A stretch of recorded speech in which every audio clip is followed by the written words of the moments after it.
মেধার জয়, কোটার থেকে মেধা বড়। রাস্তায় নেমে ছাত্ররা সময় অপচয় করছে পড়াশোনা না করে। বলা হয়েছিল এই আন্দোলন মানুষের আন্দোলন ছিল। মুক্তিযোদ্ধাদের জন্য কোটা না থাকলে কারোর জন্য কোটা থাকা উচিত নয়, এইভাবে 2018 সালে সব কোটা বাতিল করে দেওয়া হয়েছিল। আসলে তখনও আন্দোলনের কাছে কিছুটা মাথা ঝোঁকাতে হয়েছিল বলতে পারেন। আন্দোলনটা সারা দেশে ছড়িয়ে পড়ায় ক্ষমতাসীন দলকে ভাবতে তো হয়েছে, বেঁকে বসার সুযোগ পাওয়া যায়নি। মেধা 93%, মুক্তিযোদ্ধা 5%, বিশেষ চাহিদা সম্পন্ন 1%, তৃতীয় লিঙ্গ 1% কোটার কথা বলেছে আপিল বিভাগ। ছাত্র আন্দোলনের এক প্রকার জয় হলো, কিন্তু ছাত্র হত্যার দায় কার? কে নেবে ঘটনার দায়? উত্তর কে দেবে? এতগুলো মানুষের প্রাণ চলে গেল, এতগুলো মানুষ আহত, তাহলে তার দায় কে নেবে? বাংলাদেশের ইতিহাস বলে বারবার ছাত্র আন্দোলন বাংলাদেশকে বদলে দিয়েছে। ক্ষমতাবানরা কিচ্ছু করতে পারেনি, তখনও বুক চিতিয়ে দাঁড়িয়েছে ছাত্ররা। 52 ভাষা আন্দোলনের সময় দেশভাগের মাত্র 7 মাসের মাথায় 1948 সালের 11ই মার্চ বাংলা ছাত্র সমাজকে রাষ্ট্রভাষার দাবিতে মাঠে নামতে হয়েছিল। সেই সময় মুখ্যমন্ত্রী খাজা নাজিম উদ্দিনের পুলিশ বাহিনীকে উপেক্ষা করে মিছিল করেছিল ছাত্ররা। ভয় পায়নি এতটুকু। 62 শিক্ষা আন্দোলনের ক্ষেত্রেও ছাত্রদের দাপট দেখা গিয়েছিল একইভাবে। 69 গণ অভ্যুত্থানের কথা ভোলা যায় না। 90-এর স্বৈরাচার বিরোধী আন্দোলন, 7 সালের শিক্ষক মুক্তির আন্দোলন, নিরস্ত্র শিক্ষার্থীদের উপর নির্মমভাবে অত্যাচার চালিয়েছিল সেনাবাহিনী। কোটা ছাত্র আন্দোলনের সফলতা ইতিহাস বদলে দেবার মতোই। এবার মেধা বারুদ হয়ে জ্বলে উঠবে। যদি তুমি ভয় পাও তবে তুমি শেষ, যদি তুমি ঘুরে দাঁড়াও তবে তুমি বাংলাদেশ প্রমাণিত হবে। 1972 সালের 5ই সেপ্টেম্বর সরকারি একটা আদেশে সরকারি কর্মকর্তা নিয়োগে 20% মেধা কোটা, 30% মুক্তিযোদ্ধা কোটা, 10% নারী কোটা চালুর বিধান করা হয়। বাকি 40% রাখা হয়েছিল জেলা কোটা। 1976 সালে মেধার ভিত্তিতে নিয়োগ 40% বাড়ানো হয়। এবার 93% মেধার ভিত্তিতে চাকরি। এই জয় আসলে প্রাপ্য জয়। মেধা বিকাশের সুযোগ দিতে হবে, দেশের রাষ্ট্র পরিকল্পনাকে সেই মতোই হতে হবে। মেধা তার কাঙ্ক্ষিত সম্মান পাবে। প্রশ্ন তো থাকে, স্বাধীনতার এতগুলো বছর পেরিয়ে শিক্ষিত তরুণ সমাজের ভবিষ্যৎ প্রতিষ্ঠার জন্য কতটুকু নিশ্চয়তা দেওয়া গেছে? কেন তরুণ সমাজকে সামান্য একটা চাকরির নিশ্চয়তার জন্য আন্দোলন করতে হবে, প্রাণ দিতে হবে? মুক্তিযুদ্ধের পক্ষের রাজনৈতিক দলকে মুক্তিযোদ্ধার কোটা বেশি রেখে কেন প্রমাণ দিতে হবে? গোড়ায় গলদ থেকে যায়নি তো? এই প্রশ্নগুলো তুলেছে বুদ্ধিজীবী মহল আজ প্রাপ্য জয়ের পর। মুক্তিযোদ্ধা কোটা বিরোধী এই আন্দোলন আসলে কি অন্য কোনো আন্দোলনের সত্যি ইঙ্গিত ছিল? ছাত্র আন্দোলন নিছক একটা ছাত্র আন্দোলনই ছিল, এবং এই ছাত্র আন্দোলনের ন্যায্যতা অবশ্যই রয়েছে। কিন্তু একথাও তো সত্যি, দুর্নীতি এবং দ্রব্যমূল্যের মতো বড় দুটো ইস্যু বাংলাদেশের মানুষকে ভাবাচ্ছে বহুদিন ধরে। তার সাথে ভাবাচ্ছে নির্বাচনে সব দলের অংশগ্রহণ না হওয়ায় ভোটাধিকার নিয়ে ক্ষোভ। ছাত্রদের সাথে যখন সাধারণ মানুষ মিশে গেলেন এই আন্দোলনটায়, তখন গণ আন্দোলনের রূপ নিল এই আন্দোলন। সেটা সরকার বিরোধী কিনা সেটা বলতে পারবো না, তবে কিছু ন্যায্য দাবি রাখছে সাধারণ মানুষ। রাজনীতির বাইরে সামাজিক ইস্যু নিয়ে আন্দোলন করলে সরকার পক্ষ মাথা ঘামায় না। বৃহত্তর পরিসরে সরকারের ওপর চাপ আসলে তখনই নড়ে চড়ে বসতে হয় সরকার পক্ষকে, কারণ ক্ষমতা হারানোর ভয়ে সবাইকেই তাড়া করে বেড়ায়। তখন কোটা বিরোধী আন্দোলন, নিরাপদ সড়কের মতো আন্দোলনগুলো অনেক বড় হয়ে দাঁড়ায়, কারণ সেগুলোর ক্ষমতা থাকে রাজনৈতিক আন্দোলনের মতোই। এই আন্দোলনের সাথে দেশটার বিরোধী দলকে জুড়ে দেওয়া হয়েছে। বলা হয়েছে সন্ত্রাসের ছক এই আন্দোলন, বিদেশি শক্তির প্রভাব। তার মানে বিরোধী দলটার ক্ষমতা খর্ব করা যায়নি, সেটা কি কোথাও স্বীকার করা হচ্ছে? সেই বিষয়টা প্রমাণ হয়ে যাচ্ছে। সেরকম একইভাবে বিরোধী দল যদি সাধারণ মানুষের এজেন্ডাকে ধরতে না পারে, সেটাকে কাজে লাগাতে না পারে, তাহলে তারাও জনগণের সমর্থন কোনোদিনই পাবে না। এটা তারাও বুঝলো এই কোটা বিরোধী আন্দোলনের মধ্য দিয়ে। 2018 সালে যখন কোটা বাতিল করা হলো, সেই সিদ্ধান্তকে অনেকেই আবেগতাড়িত সিদ্ধান্ত বলেছেন। সংস্কার না করে পুরোটা বাতিল আবেগের বশে করা হয়েছিল বলেই অনেকে মনে করেন। আজ প্রাপ্য জয়ের পর সেই কথা বারবার উঠে আসছে। সমাজবিজ্ঞানীরা বলে থাকেন কোটা হচ্ছে ক্ষতিপূরণ নীতির অংশ, আর মুক্তিযোদ্ধা কোটাকে যদি পুরস্কৃত করার নীতি হিসেবে ধরে নেওয়া হয় তাহলে সেটা কত প্রজন্ম পেতে পারে, সেটাই বড় প্রশ্ন। মুক্তিযোদ্ধাদের বর্তমানে 20,000 টাকা মাসিক ভাতা, গৃহহীনদের আশ্রয়ন প্রকল্পে ঘর দেওয়া, মারা গেলে রাষ্ট্রীয়ভাবে গার্ড অফ অনার দেওয়া, এই সমস্ত ব্যবস্থা চালু আছে। স্বাধীনতার পরপর মুক্তিযোদ্ধাদের কোটায় নিয়োগের যৌক্তিকতা ছিল, তবে এখন প্রশ্ন থাকে এই স্থায়িত্ব দেওয়ার নৈতিক দিকটা কতটা ঠিক, মানে যে 5% দেওয়া হয়েছে সেটা কতটা ঠিক। কেন এতগুলো কথা বলতে হলো সেটা এবার একটু বুঝিয়ে বলি আপনাদের। শুরুটা করি এইভাবে, তোমরা যদি জমিতে জুলুম লেখো, আসমানে ইনকিলাব লেখা হবে, মনে রাখা হবে, সবকিছু মনে রাখা হবে। কোটা আন্দোলন কি শেখালো? শাসকের গদি অলংকার করে থাকলেও মনে রাখতে হবে গণতন্ত্র ইজ গণতন্ত্র। মেনে নিন, মানিয়ে নিনের নীতি সবসময় খাটবে না। যুব সমাজ ফুঁসে উঠলে শক্তি সম্পন্ন, ক্ষমতা সম্পন্ন হয়েও লাভ হবে না, আর সেটা যে কোনো গণতান্ত্রিক দেশের ক্ষেত্রেই প্রযোজ্য। বিভিন্ন মহলে যা আলোচনা হলো তাতে করে স্পষ্ট এটাই যে অদূরদর্শী অবস্থান আজকের এই সমগ্র পরিস্থিতির জন্য দায়ী। কারণ ছাত্র হত্যার দায় কার? এত বড় ঘটনার দায় কার? অগ্নিগর্ভ বাংলাদেশের দায় কার? ছাত্রলীগ নিজের ক্ষমতা দেখিয়েছে, আইন শৃঙ্খলা রক্ষাকারী বাহিনী ক্ষমতা প্রদর্শন করেছে, কিন্তু আন্দোলনরত ছাত্রদের কাছে জবাবদিহিতা করা হয়নি কেন? করা হলো না কেন? আলোচনা আগে করা যায়নি, কিন্তু সুষ্ঠু একটা আলোচনা কোটা সমস্যার সমাধান করতে পারত। যখন ছাত্র সমাজ ফুঁসেছে, তাদের ধৈর্যের বাঁধ ভেঙেছে, তখন একটা আলোচনার কথা বলা হচ্ছে কেন?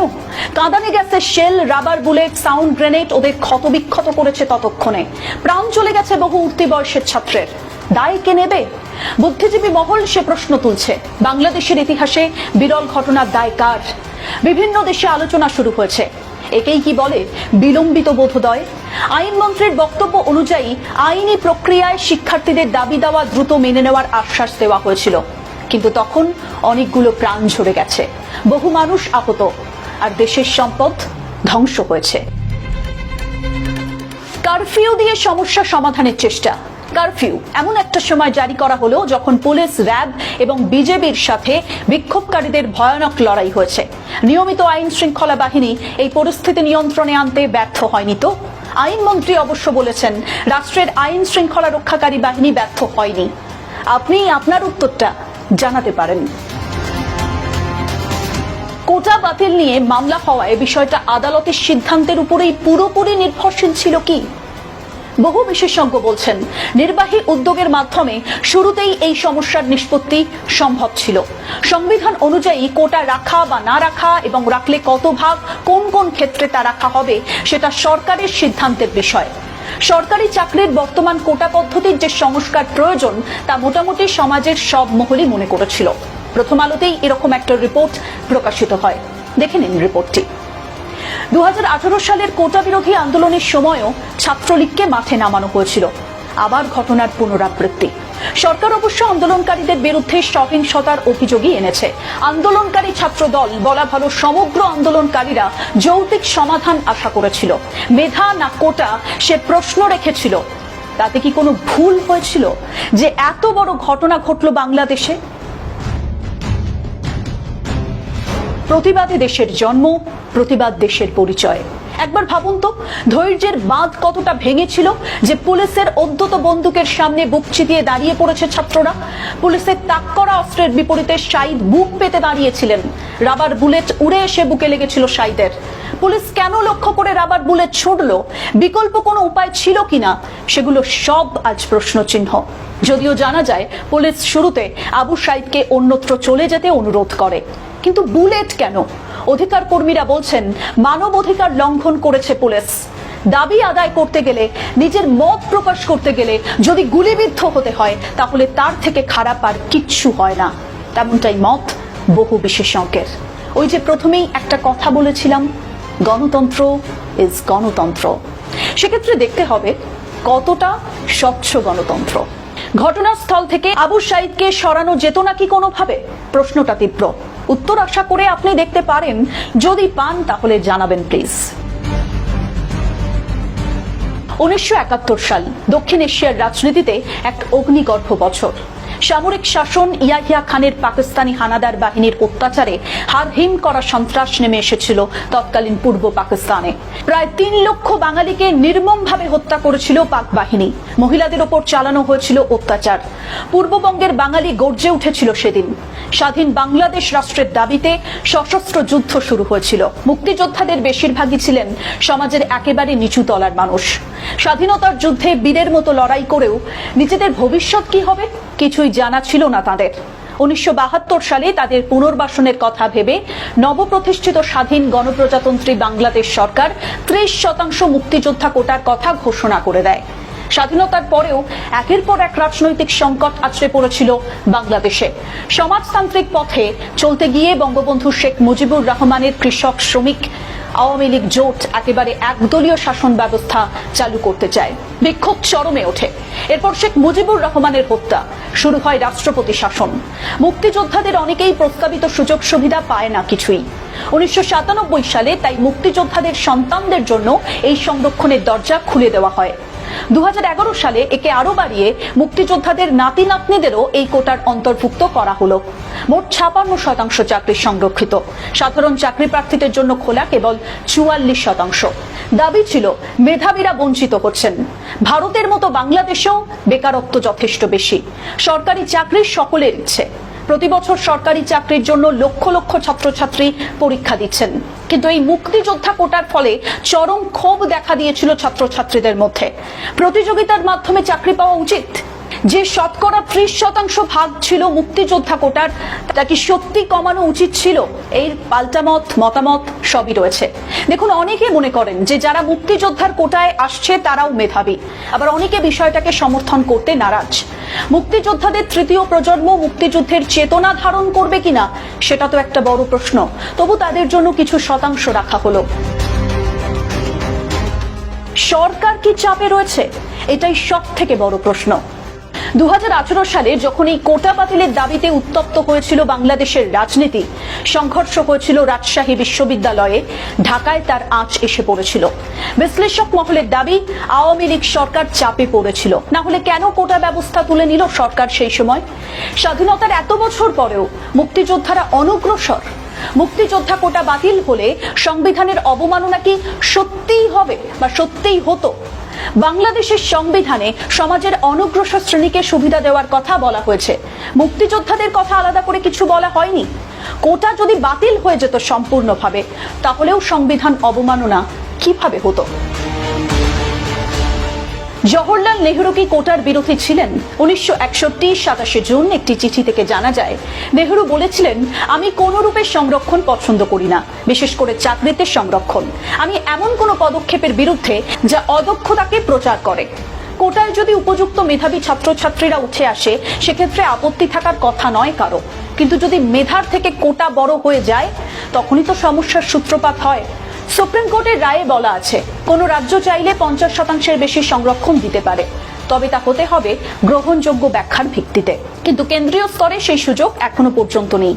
ভারতের স্বাধীনতার পর বিভিন্ন সময়ে বিভিন্ন পরিমার্জনার মধ্য দিয়ে বর্তমানে সংরক্ষণ ব্যবস্থা এসে দাঁড়িয়েছে এই পর্যায়ে। ভারতের ক্ষেত্রেও লড়াই করতে হয়েছে কোটার জন্য। তবে দীর্ঘ ইতিহাসের রাজনৈতিক ছোঁয়া বা বিতর্ক দুটোরই আঁচ লেগেছে ভারতের কোটা ব্যবস্থার উপর। তাই বাংলাদেশের কোটা ব্যবস্থার উপরেই যে শুধুমাত্র লড়াই রয়েছে এমনটা কিন্তু নয়, ভারতের ক্ষেত্রেও রয়েছে। তবে এই মুক্তিযোদ্ধা কোটা স্পেসিফিক্যালি, এটা নিয়েই যত আপত্তি ছিল। Al Jazeera, Reuters, BBC, New York Times এবং এনডিটিভিতে বাংলাদেশের এই কোটা আন্দোলনের বিষয়ে খবর প্রকাশ করা হচ্ছে প্রথম থেকেই। আমেরিকা বিষয়টা নিয়ে উদ্বিগ্ন প্রকাশ করেছে, জাতিসংঘ জানিয়েছে নিজের মতামত। এখন এই যে রায় ঘোষণা হলো, সেটার পর দেখার যে মিডিয়াগুলো আসলে কি লেখালেখি করছে, সরকার পক্ষ কি বলছে এবং খুশি কিনা ছাত্র সমাজ, তরুণ সমাজ, সেই বিষয়টাও দেখার। আমরা পরবর্তী আরো অনেক রিপোর্ট নিয়ে আসবো এ বিষয়ে। নানাভাবে বিস্তারিত বিশ্লেষণ থাকবে এই বিষয়টার উপরে। আপাতত এটুকুই ছিল আজকের মতো। আপনি এতক্ষণ প্রথম কলকাতার খবরটি দেখলেন। দেখুন এবং ভাবুন এবং কমেন্ট করে জানান আপনার মতামত।